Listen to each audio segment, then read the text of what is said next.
আচ্ছা ভাইয়া, কুয়েতের ফ্লাইট আবার কবে থেকে চালু হওয়ার সম্ভাবনা আছে? আমার 6 তারিখ ফ্লাইট ছিল, ওটা 9 তারিখ হওয়ার কথা ছিল, এখন আবার বাতিল করে দিছে। এখন নতুন করে টিকিট কাটতে হবে নাকি আবার আগের মতো ফ্লাইট শুরু হলে যেতে পারবো? আচ্ছা, ধন্যবাদ কমেন্ট করার জন্য। কুয়েতের ফ্লাইট চালু হওয়া বলতে কুয়েত এয়ারওয়েজ এবং জাজিরা এয়ারলাইন্স তো চালু আছে। যদি আপনার অন্য ট্রানজিট যে সমস্ত ফ্লাইটগুলো আছে এগুলোতে আপনার টিকিট করে থাকলে সেই টিকিটগুলো আপাতত বা সেই ফ্লাইটগুলো আপাতত চলবে না বা চলার সুযোগ নেই যতক্ষণ পর্যন্ত না 1 নম্বর টার্মিনাল মেরামতের কাজ সম্পন্ন হয়েছে বা সব কিছু স্বাভাবিক হয়েছে।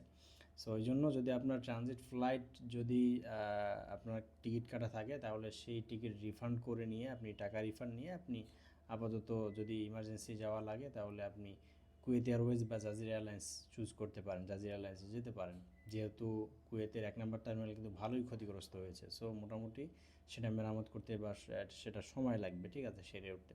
সো এই জন্য আমার পরামর্শ থাকবে আপনি যত দ্রুত সম্ভব আপনি সেটা রিফান্ড করে আপনি কুয়েত এয়ারওয়েজ বা জাজিরা এয়ারলাইন্সে আপনি চলে যান কুয়েতে। আদারওয়াইজ হয়তো আপনার যদি সময় থাকে তাহলে অপেক্ষা করেন।